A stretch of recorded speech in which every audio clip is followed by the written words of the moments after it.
la tātou a mata se tatalo le nea fiafi i o nau tātou a whaasoa i le upua le li. Amen. Mātou toi a whea laua fio le nei vaenga le fiafi lo mātou ta maa. Ia batu le vi inga le taulanga whaafetai a te oe. No wa whapena o no mātou toi maua le nei a vanoa wa e tatala mai. E mātou te whaasoa ma tala noa ma whetuwha ia i lo finangalo. Mātou te si i le vi inga o le whaafetai o le whaane e tanga ia te oe. Aua o oe e tatau iai le vi inga lo mātou atua. Le ne yaso i le tele o fuafuanga sa whianga iai le tangata. O ngā luenga e le ngata i lea o tapu inga i te tonu o maota malawa. E le ngata fo i lea o na ia mātou whanau ia wa onga o ngā luenga manisi o fuafuanga. Ia leo mawhai o na mātou te maua le ne ia manoa o pitosili na tāua. Ona o laua fio maloa lofa sili ese. Sao mato yai lungo le ala, sao mato yai lungo le ea. Lungo le sami, maso se mea lava sa yai lau whanau. Tutono fale fai ngā luenga. Ia maso se mea wa e sila fia. Lewa mato tue fia le nea fiafi. Le mawhana i tutono o mato fale. Ona o oe malau tau singa pa ia ya te i mato. Ia e awai o na mato whaafo i le vi inga. Ma le whaanene e tanga ia te oe. Whaafetai fo i le ne yaso. I au nanga matango fie. Alo a inga. O au na. O fale tua o ti a kono o sungai whaafea ngainga.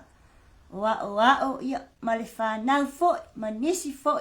Sa o la tau whaasoa i lo finangalo le ne yaso. Ia whaafetai tele ta maa. Ona o lau upu. Wa mawhaiai o na mato wheso tai. Ma mato mafuta. Ma mato ngā lulue ai. E pe ona iai e mato au nanga taitasi. Mato tatalo le ne yafiafi. Ia la mato whaasoa ina foi. E wha ia lau upu e wha pena o na whaawawa i pea au nanga matango fie lau whanau le ne yaso. Tatalo atu ia iai le mana o lau wafio. Ile au nanga nei ma le mafutanga nei. Ina ia whapena o no mātou whaasoa. Ia whaasoa wa lava sovi inga. Ma ia whaailoa atu lo mamalu ile lalolangi atoa. Whaamanuia mai, whaamanuia ane, whaamanuia ifo lo mātou tama. Wai lava se tasi wa whaavanoa le nei taimi. E mafuta mai ai. Ia whaamanuia ia te ia malona a inga. Ia awina mai alo mana. Ia whapena o na tuwhaina lau upu. Ai o mātou whaalongolongo le ne ia fiafi. Ne ia tu maua tu aile vi inga ia te oe. Ai le o mātou tangata whaatau wa. O le nā le tatalo. Ia lofa mai e whaafofonga matalia mai. O no lo suafa manu maa lolo mātou ali. O mātou bala au atu ai. Amene. Ma amene. Ia vi ia lava le atua e le au noa. E fo i pea ia te ia lo na vi inga e whaavavau. Ia ua o ia malana pule au. Malana pule whaitu o tasi. Ia ua mawhai ai una tātou whailoa i lumo le nuu. Ia e le o tua o le nuu pe o la lea fo i upu. Ia o te whaata lofa. Ma ofa lofa atu.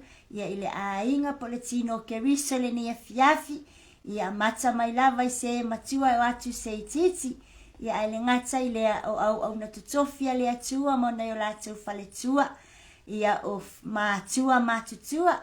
Ia o uso o tua ngane. Ma whanau. Ia ai maisele loa o se tātou a inga. Ia o lo au na mole ali i malona finangalo. Whatalo whatula ia te oile nea fiafi. Ia mai le tau au na i te tono Palmerston North New Zealand. Ia ile au nanga. Ia ua whaingoa ina le nea fiafi le tāpolo kalame. O le Maapupula o le Faaolataga. Ia vi ia le ali. Ma lole tau watai. Ma lole onisai. Ma lole soifua maua.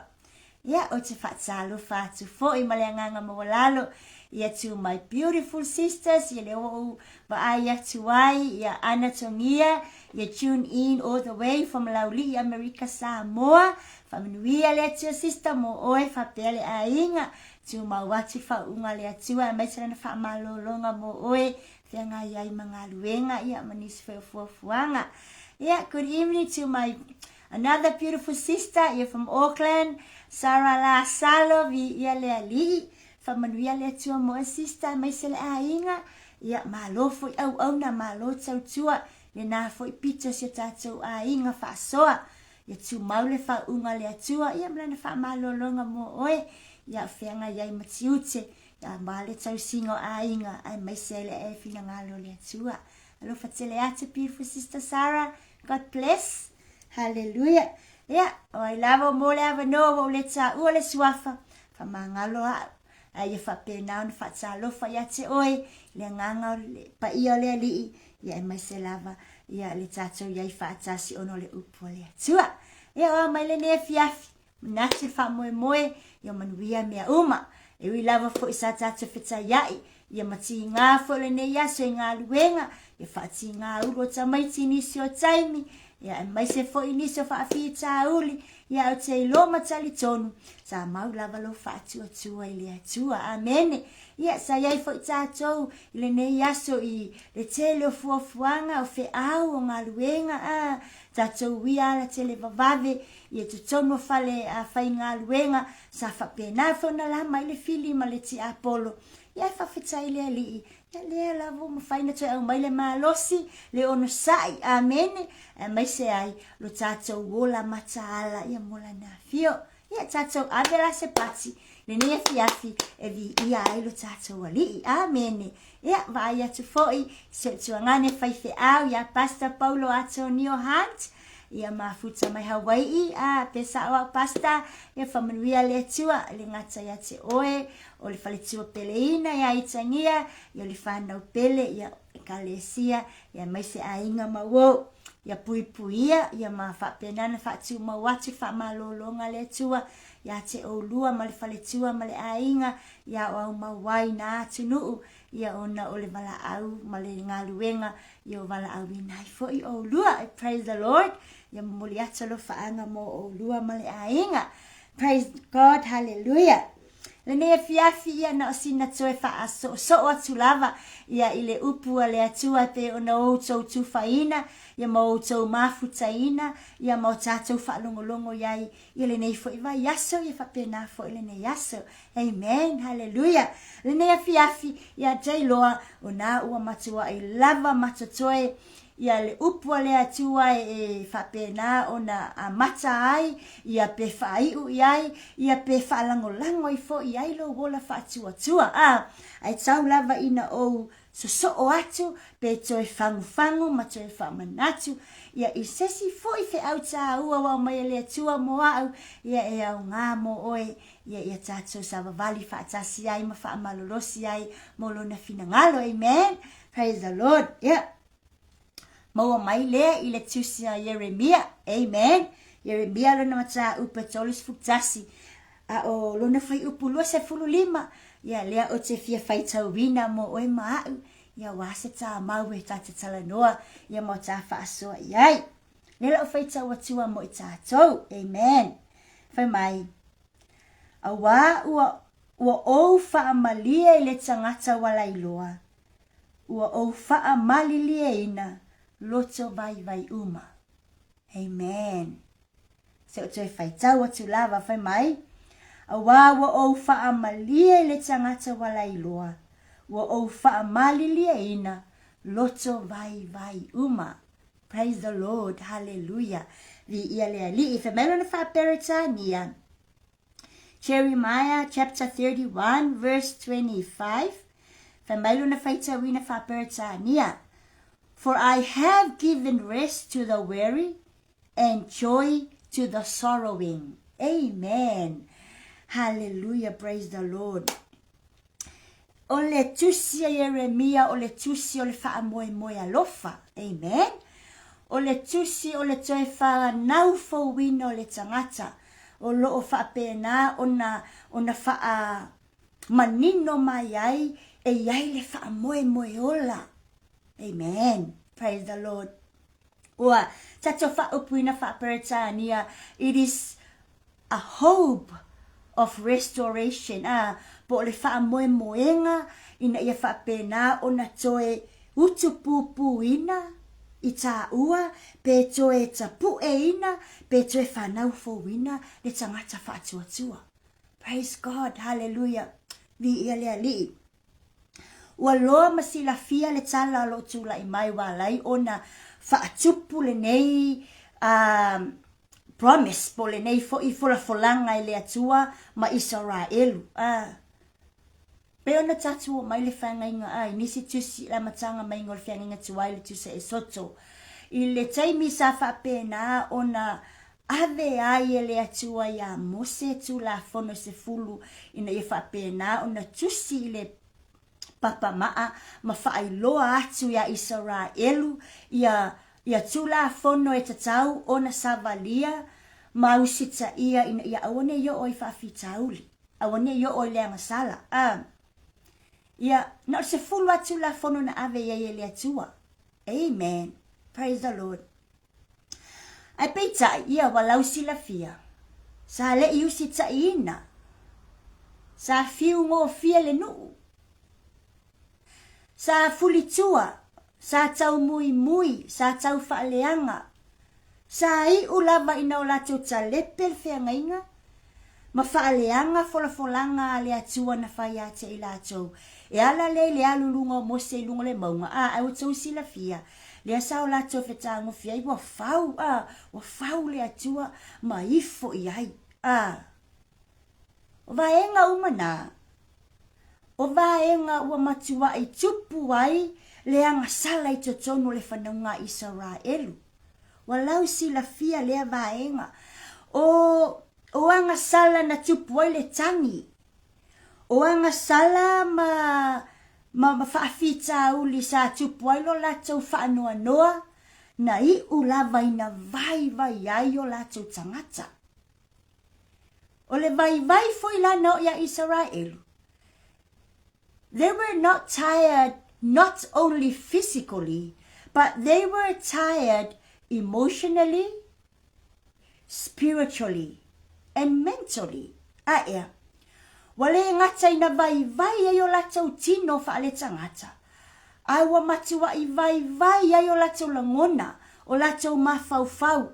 Wa matua i le aise losi e mawhai ai na wheso o tai ma le atua, ma o e whawhesa nga i le atua, ma o ai e usi tai le atua, ma o ai e tapua i ma whaafofonga, ma whaalolongo i le atua, ma lona finangalo. Whemaila, ina ua tupu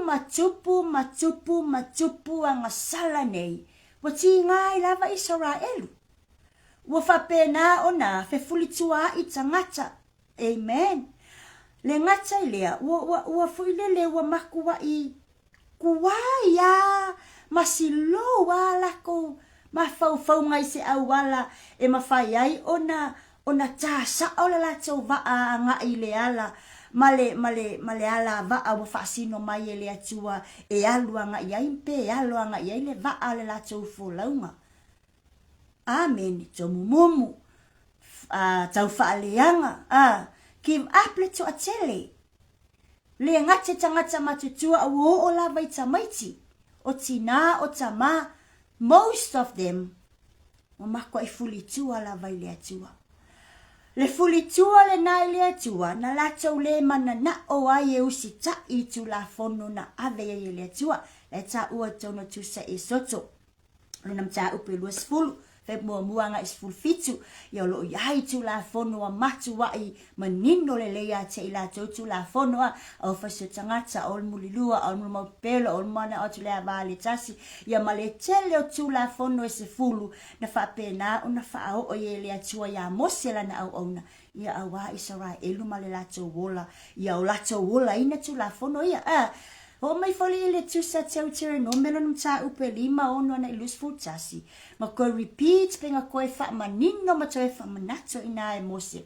Tu la fono lava ia.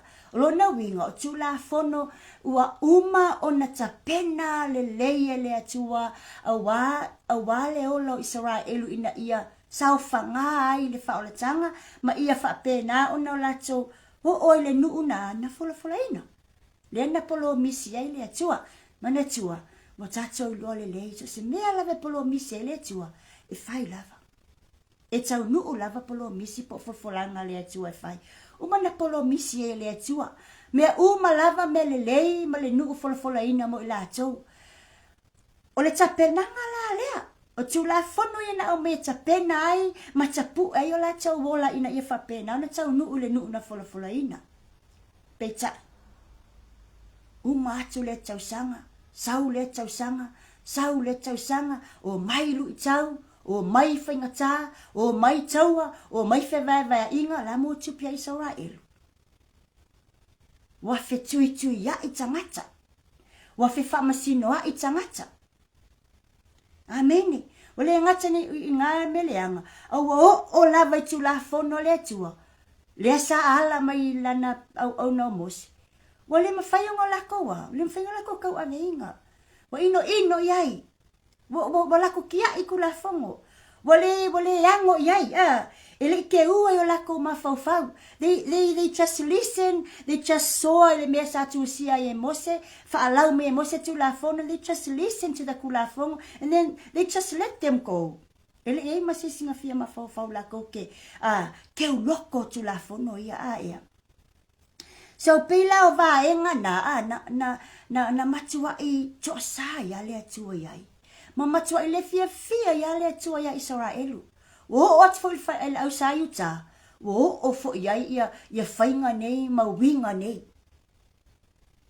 wale ai se fesosoano Israelu tapu e Maapupula tulafono le atua ina faapena ona mai le tu ainga ma le tu ainga mo latou wolaina na pu ale va auti ayati ase tulo na masofa lava le fa il fa naunga Israelu o atu lau sayuta o faapena ona o faatasi ai tagata uma lava i le lanu lea ua faasanga tau i le atua ua faifai i le atua ua tomumumu i le atua ua tuulafoaʻi o le ago iā mose ale au na wa uma ona tapena faauuina i le atua e ala mai ai tulafono ma ala mai ai ana folafolaga uma lava o le kea iai tagata i le auauna le atua talo fai praise God hallelujah peita o le tatou atua o le atua foi leo Israelu ele moto le lao tu maulo neita o se atua e faamagalo o se atua e faafouina le tagata o se atua e alofa mutimuti vale e lē taui masui lea la ua talanoa ai pe alaga ai le profeta le Ieremia i le toʻasao le atua na ave iā Israelu maia faasalaina ai pe o le taʻua mai le tusi lea lua le tupu taupe sefufitu o le fai upu le sefuluvalu le loo faitau atua faapea o le mea lea na matua toʻasā mai ai le alii iā Israelu ua ia ave ese ai iā teʻi latou i ona luma e le ai se na toe na o le tuaiga lava o Yuta foʻi lē na tausipoloaʻiga le alii o lolo latou atua ua latou savavali i tua Israelu na o latou faia ona lafoaʻi ai lea le alii o le fanau uma o Israelu ma ia faapuapuaga atia i latou ua na tuuina foʻi i latou i 5 o ena vete iā teʻi latou ina se ia oo ina lafoaʻina i latou uma lava auā na ia vavae eseina Israelu ai le aiga o tavita ona latou fai ai lea mo latou tupu Ieropoamo le atalii o Nepata ua mimilo ese foʻi Ieropoamo iā Israelu nei latou mulimuli atu i le alii na ia faatupu iā teʻi latou le aga sala tele Fai mai. O le mea lea na matu atu a sa ile ali. Mai a ave ese ai Israelu. Na ia whaatawhea. Ta maiti, ta ngata uma, whaatawhea e lea tua. Le toa sao lea tua na ave iai. Ina ua lato wanga sala tele. Mau lato whaia tū maanga. Ua sala ai luma o lea tua. Wa o lava ina o lato whaia. Le tupua auro maifo iai. Ua o lato ave ese lea tua mamalu. Ua le popole ma le ano ma le whaaloalo lea tua o atua. Lea tua mamalu sili sili ese. Awa lato wa. Awa lato whaata ua. Le tupua lea wata ma whaia lato. Ifo ifonga ma lato tapua inga iai. O inana to asa ai lea tua. Ma ia ave ese ina Israelu. Amen. Praise the Lord. Hallelujah. Wo o tamaiti wa ave. Lena I ulava ina tangi ai rasela. Le ta ua fo le tusule Yeremia. Le fa leo mai ai le ti nga no ya rasela. No wa ave ese malana whanau. Peitai. Na toi fo la fola e le atua. O te toe au mai a lau whanau. Mai luma o tangata o ita mai. Amen. O ti ngā ia maanga ia na sala Israelu. Ua le fia iai le ali. E whai mai. Ua ngā sala ia lau vaenga ina whai ma lato. Mea leanga na whai. Na vai a ia lato. Na matua I vai ina ua o ia le toa sao le ali. Vai o lato tino. O lato mawhau a ta whea ese. Le poto sa iai, ma le lei, ma le mamalu o le atua sa iai. Ua makua I roti a atoa mea uma. Physically, mentally, spiritually, emotionally. Yo lato la ngona, ma mawhau nga e whai iai ni fuafuanga le lei. They were all gone. O le ti ngana sa o iai Israelu. Tangi tu iai rasela ia. I le tele ma le tele o anga sala na o lato whaia I le atua. Amen. But lea ua toi whailo I ai le profeta Yeremia. I le whai upu leo tato whai tau ila ni efia. Whai mai. Wa o wha mali e ina I le tangata wala I loa. Ua o wha mali le e ina lota wa vai uma. Nga makua I vai loto tangata Israelu. Nga makua I lai loa I le whetangisi. Nga matua I lai loa I le tangi ti ngāwa nga sala na lato whaia na fuli tua I le atua mai lato. Wa whai lo lako fia tangata se itulou le upa toia tea. Wa whai lo lato fia I luma o le atua. Wa whai alako si kaili malato manatu e le koe yango mai le atua le atu o e pia lato e whai la lato fia. Wa matua I wheta nisi. Wa matua I o le ti ngā. Wa vātau. Wa whetau wa I a lato. Wa ta whewhea. Wa whaata whea. Wa le yaini whangua. Wa le yaini ainga. Wa le yaini wha moe. Au se atua I nā lofa. Leo whai mai. O te wha mali e ina. Le tangata wala iloa. O te wha mali li e ina. Ma loto o e vai. Amen. O ia o le atua. Tātou te mālolo I ai. Mai o tātou vai uma. Sila fo I tātou iai ma tātou wha longo iai. Whai mai na uma o na wha fola iai e le atua le vaenga lea. O na o mai lola ia lea I le whai upu le ma neia foi. Na o sia ai le whea inga faua le atua ma tangata ma Israelu whai mai.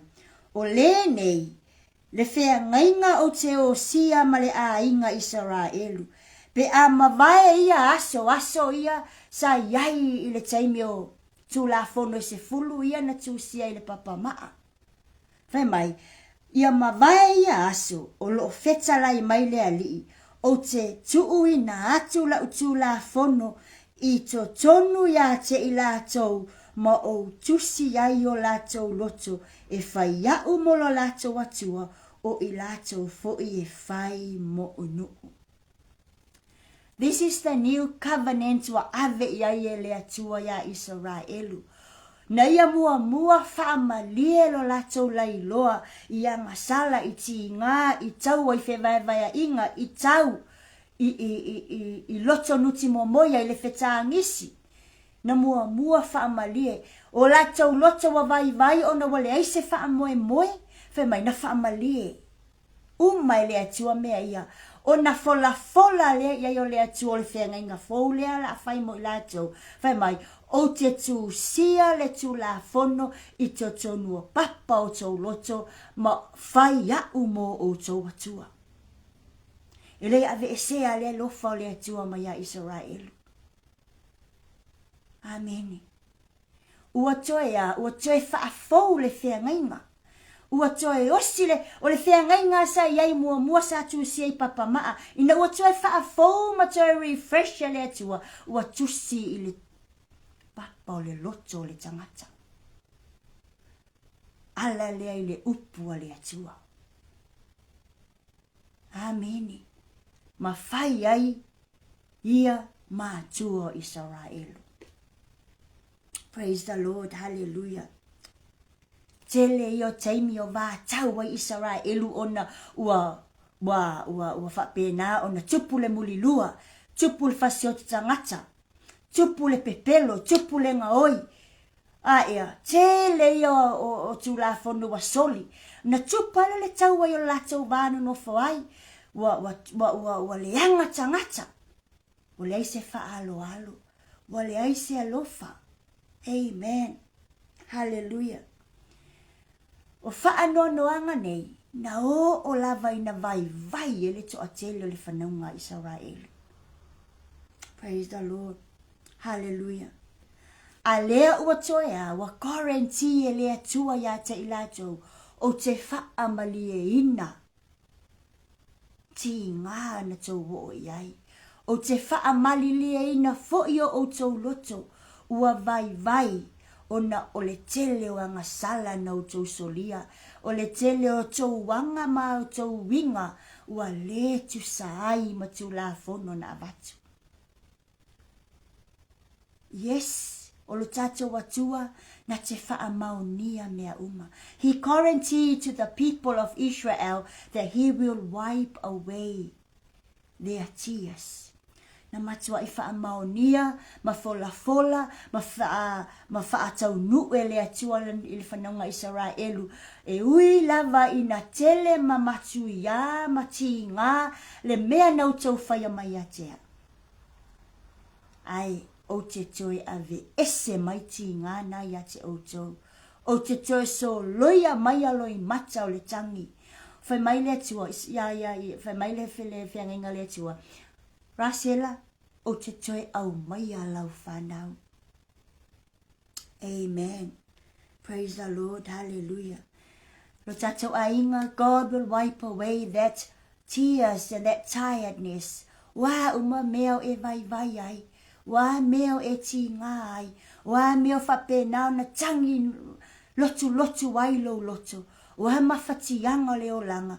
O le a lava le mau mea e tele lo whapena o na matuai polonga ma sala ai ma le mawhai ai o na sov se whaafita uli o lo tupu ya te oe polo a inga po so se mea lo e ai. Tonight, God guaranteed that he will wipe away all those tears and the sorrows o lo totonu ya te oe. Malau au nanga lo whai nei mo le alii. O ia, e na te whaamalie ina le loto wa vai. O ia, e malo lo I ai ti ngā uma. Amen, Whe mai o ia, it's like a cool water. o ia o se vai e whaamalu ina. Ma whaainu ina ai le tangata wanga lala. Ona wanga lala wale aise nganga o le atua iai. Au watumu le ti apolo ma winga le anga o le olanga nei. Tele ia o mea lo tātou safa ai. Tele ia o mea lo tātou ti ngā ai. Ese ti ngā lo i totono le tangata. Ese whaanono anga o lo i totono oe o lo i totono ia te a. O nā ti ngā e iwi lava ina matua i mātūtū wai leo la whaatua o le tangata. Awai ti ngā tangi, a le mafuta i le atua, a le tuwatu i le atua, a le usita i le atua, a le tusi i le loto tu la fono le atua. E le mawhaina whaamali e ina le ti ngā le nā. E matua i mātūtū ai lava i tātou. E whamaile nei afi o te whaamali e ina oe. I lou lai loa. O te wha malili e ina foi, se loto ua matua i vai lava.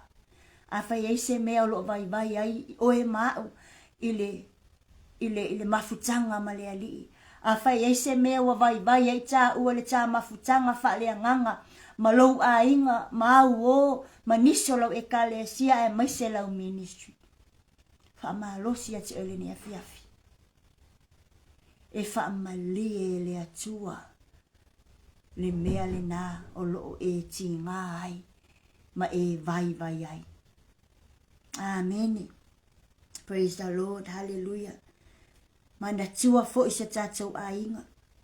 E ui lava ina whapena ona, e le taimi tātou te whapea i fo ai, wale ano mai le atua ia te tā ua. Ma ua whaatawhea i tā ua e lea tua peo le whaatawhea ina o Israel. Mana tua, wana o ia lava e mauti noa lana whianga inga usi. Wana o ia lava e tau nuu ana polo misi e whai.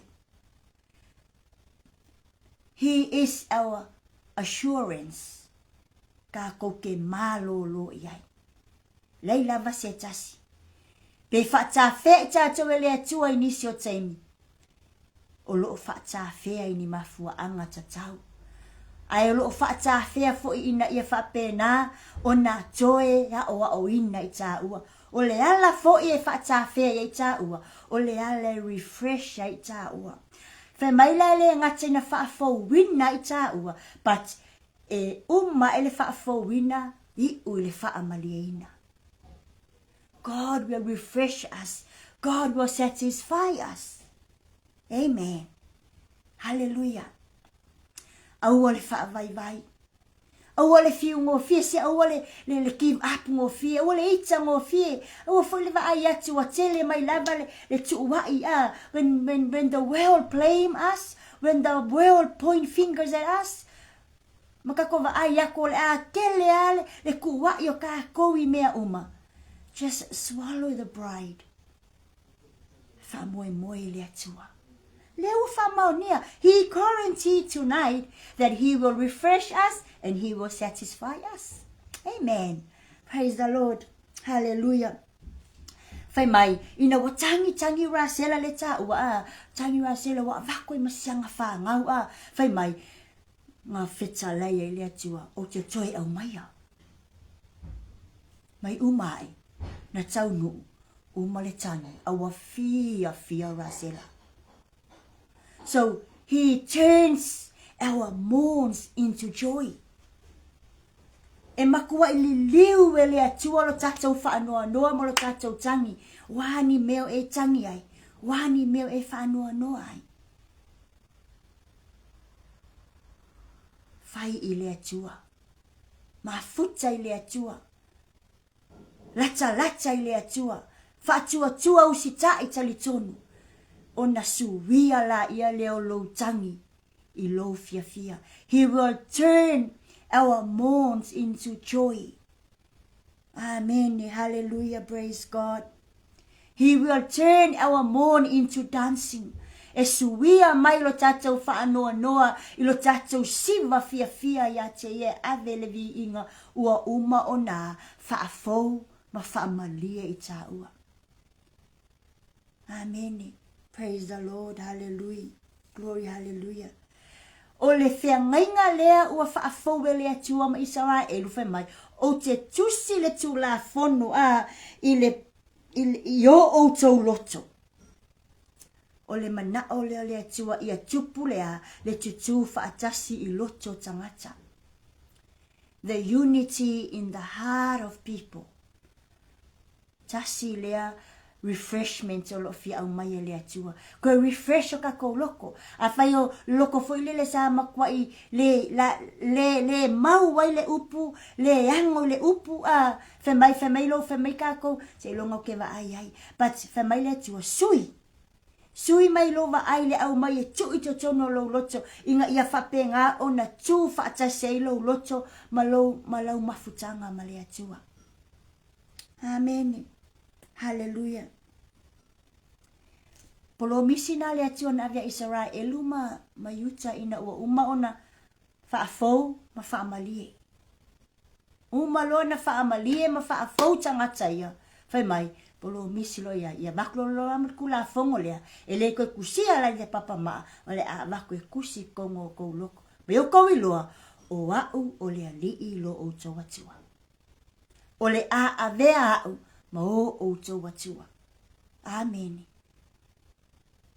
Te lo oi. O a tinga, o a whaingata, o a matui, o a tangi, o a puapua ngā tia o tatou whawhisa ngai i le teimi le nei. E wheta lai le tua ia te oi. Ia tusi lo loto lana upu. Ia mawhauwhau iai maolai. Ia tutu whaatasi ai o tatou mawhauwhau. Mo tatou langona i le upu leo le a tusi to tono o tatou loto. O le teu malu leo le upu lea tui o tatou loto.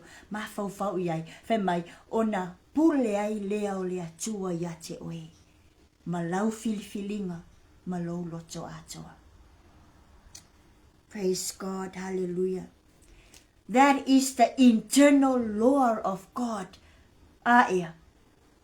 O le tiu la fono e tatau o na teu i to tonu i tātou.